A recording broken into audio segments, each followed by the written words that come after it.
લાઈવમાં આપનું સ્વાગત છે। નકલી દૂધના કૌભાંડનો પર્દાફાશ કરી વિદ્યાર્થી નેતા યુવરાજસિંહ જાડેજા જેતપુર સરકારી હોસ્પિટલ ખાતે પહોંચ્યા। વડિયા પાસે 10,000 લીટર દૂધનું ટેન્કર ઝડપ્યા બાદ માફિયાઓ દ્વારા તેમના પર જીવલેણ હુમલો કરાયો હોવાનો ગંભીર આક્ષેપ। નકલી દૂધના કૌભાંડનો પર્દાફાશ કરી વિદ્યાર્થી નેતા યુવરાજસિંહ જાડેજા જેતપુર સરકારી હોસ્પિટલ ખાતે પહોંચ્યા। હનુમાન ખીજડીયાથી બહાર જતા 10,000 લીટર દૂધના ટેન્કરમાં બીફ ટેલોન લાડ અને ડિટર્જન્ટની ભેળસેળનો કર્યો પર્દાફાશ। દૂધના સેમ્પલમાં બીફ ટેલોન લાડ અને ડિટર્જન્ટ જેવી ઘાતક વસ્તુઓની ભેળસેળ હોવાનો રિપોર્ટ આવતા ચકચાર। દૂધના પ્રાથમિક રિપોર્ટમાં બીફ ટેલોન લાડ ડિટર્જન્ટ અને યુરિયા જેવી ઘાતક વસ્તુઓની ભેળસેળ હોવાનું સામે આવ્યું। લોકોના આરોગ્ય સાથે ગંભીર છેડા કરતા તત્વો સામે પોલીસ ફરિયાદ હજુ સુધી નોંધાઈ નથીના આક્ષેપો કર્યા।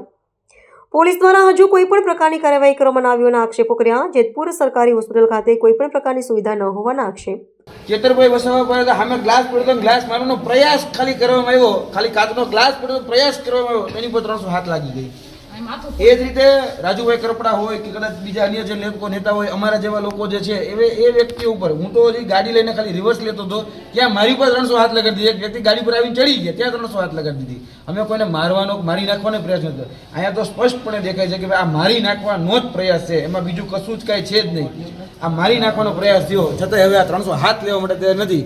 અને 3 વખત જે પોલીસના જે અધિકારીઓ છે, ઉચ્ચ અધિકારીઓ, એ આવીને આ ભાઈને ધમકાવે છે કે અમે કહીને એ પ્રમાણે તમારે નિવેદન લખાવવાનું। શા માટે ભાઈ? વ્યક્તિને પોતાની પીડા, પોતાની વ્યથા વ્યક્ત કરવાનો શું અબાધિત અધિકાર નથી?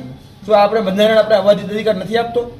આ અબાધિત અધિકાર છે કે ભાઈ જે વ્યક્તિને ખરેખર લાગ્યું છે એ વ્યક્તિ આવીને કહી શકે કે ભાઈ આને અહીંયા લાગ્યું છે કે અહીંયા લાગ્યું છે, પછી એનું નિદાન થાય, નિદાન પછી રિપોર્ટના આધારે એ આગળ વધવાનું હોય। તો તંત્ર જે છે અમે કઈ લખાવ 323-24 સુધી તમારી કલમમાં એફઆઈઆર લેવા તૈયાર છે, 307 અમે લેવા તૈયાર નથી।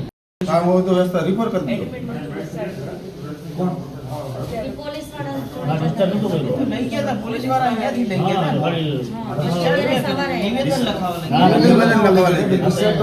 અને એ બેન તમારી જવાબદારી છે, પોલીસને તમારે ના પાડી દેવાની હોય બેન, તમે ઓથોરિટી છો, રૂલ્સ પ્રમાણે તમારે એને કેવું પડે। નિવેદન છે ને પેશન્ટ અહીંયા ખાટલા ઉપર હોય ને તો નિવેદન ધ્યાન અહીંયા ખાટલા લેવાનું ઉપર હોય લખાય, અને તમારે ના પાડી લઈ ન દેવાનું। જવાના, એના માટે તમે પરમિશન જ ન આપી શકો અહીંથી પેશન્ટને લઈ જવા। આમ ડિસ્ચાર્જ અમને પૂછ્યા વગર અમે તમને વાલી છીએ, મારો નાનો ભાઈ છે, હવે તમે પૂછ્યા વગર ડિસ્ચાર્જ કરી દે તો યોગ્ય જ નથી ને। હવે એને હું પૂછું છું, અત્યારે આવીને મેં વાત કરી કે દુખાવો થાય છે કે હા હજી મને દુખે છે, આનો શું મતલબ? આ બી ખરેખર જોવા જાવ બેદરકારી આ બેદરકારી કહેવાય। એક તો લાગ્યું છે, લાગ્યા ઉપર તમે બીજા બધા ભેગા થઈને મૂન મારતા હોય, એના જેવું છે આ બધું। તો આ બધું ન કરો। એની માનસિકતા તોડવા માટેનું આ એન કેન પ્રકારે ષડયંત્ર હોય એવું મને લાગી રહ્યું છે। પાછા ઈ ભાઈ કહે છે કે એ ભાઈ ખુદ કહે છે, પેશન્ટ કહે છે કે ભાઈ મને પાછળની સાઈડમાં દુખાવો સમાધાનની વાતો છે। કરે છે, એટલે મારે એ કહેવાનું છે કે પોલીસ વાળા દલાલી કરે છે કે બીજું કઈ કરે છે? એને કરવાનું શું છે? અત્યારે ફરિયાદ નોંધાવવાની છે, એટલે દલાલી કરવા આવે છે અહીંયા। આપણે બેન લાયસન્સ નથી પોલીસના ને આપણા, પોલીસને કાંઈ પણ કામ હોય આ બેન આ ભાઈનું નિવેદન લેવાનું હોય તો અહીંયા આવીને નિવેદન લઈ લેવાનું હોય। એની સાથે વાત કરી ગઈકાલ રાતે ભાઈ પોલીસ વાળા આવીને ધમકાવીને ગયા છે ને કાલે ભાઈ તારું સ્ટેટમેન્ટ ચેન્જ કર, બરાબર? જીવલેણ હુમલો નથી, અમે કઈ પ્રકાર લખવાનું। એ પેશન્ટની અવસ્થા જે છે, પેશન્ટ એની પોતાની અવસ્થા કહી દે છે, એને પોતાની અવસ્થા કહી દીધી છે, તો આપણે આ નીતિ નિયમો પ્રમાણે જે હોસ્પિટલ છે, હોસ્પિટલ નીતિ નિયમો પછી પોલીસને કહી દે ભાઈ તમે આગળ વહી જાઓ, કામ અમારું છે, પેશન્ટ અમારો છે, આ તમારા નેજા હેઠળ છે અત્યારે પેશન્ટ। કદાચ કંઈક બનાવ બની ગયો, હું તો કરે ન કરે નાના કંઈક થઈ ગયો તો મેં તમને જવાબદાર ગણતા। આપણી પાસે બેન આપણે આખા આવડી મોટી હોસ્પિટલમાં એક MD ડોક્ટર નથી, તમે વિચાર તો કરો। સરકાર પાસે રજૂઆત તો કરો, સરકારને કહેતો ખરી કે આવડી મોટી આ જેતપુરનો છે, આટલા ધારાસભ્યો સાંસદ સભ્યો આપણે ચૂંટીને આપીએ છીએ, એક MD ડોક્ટર તો આપો। આપણે એક MD ડોક્ટર નથી આપી શકતા, બીજું તો શું કરવાનું? કાંઈ વાંધો નહીં, હવે ઝડપથી રિફર કરવાની વ્યવસ્થા કરો અને એમ્બ્યુલન્સની વ્યવસ્થા કરો। રાજકોટ સિવિલમાં અમે લઈ જશું। અમારા એની સાથે અમારા એક ભાઈ જાય છે આપણે અહીંયા છે તમને પહોંચાડી દઈશું, બરોબર છે, સિવિલમાં પહોંચાડવાની અને વ્યવસ્થા ગઈકાલ તમે કહી દીધું જ ને કે અમારી પાસે સિટી સ્કેન મશીન તો ગઈકાલે આ થઈ ગયું હતું। અત્યારે આ પીડા અને 24 કલાક જે સહન કરવી પડી સહન જ ન કરવી પડે, આમ લઈ જાય કે ભાઈ નથી વ્યવસ્થા। યુવરાજસિંહ જે ગતરોજ બનાવ બન્યો હતો, શું બનાવ બન્યો હતો અને તેની અત્યારે શું સ્થિતિ છે?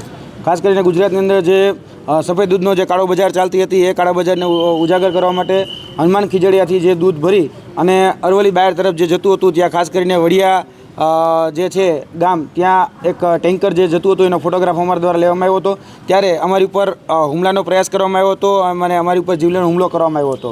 તેને લઈને આજે પોલીસ સ્ટેશનની અંદર ફરિયાદ નોંધાવવા પણ અમે જઈ રહ્યા છીએ અને આ જે દૂધ પકડાયું હતું એ દૂધ કેમિકલયુક્ત હતું. તેના માટે પ્રાથમિક તપાસ માટે અમે FSSAના અધિકારીને, ત્યારબાદ મામલતદારને અને અહીંના એસપીને મેં જાણ કરેલી હતી અને એ અધિકારીઓ આવ્યા હતા અને આનો પ્રાથમિક રિપોર્ટ જે છે દૂધનો એ આવી ગયો છે અને એ દૂધનો જે પ્રાથમિક રિપોર્ટ છે તેની અંદર બીફ ટેલો, તેની સાથે સાથે લાડ, તેની સાથે સાથે ડિટર્જન્ટ, તેની સાથે સાથે યુરિયા જેવા અલગ અલગ કેમિકલોના માધ્યમથી આ દૂધ બનાવવામાં આવતું હતું અને 10,000 લીટરનું જે ટેન્કર જે હનુમાન ખીજડીયાથી લઈ અને બાયડ સુધી ઠલવવા જતું હતું તેનો અમે પર્દાફાશ કર્યો છે.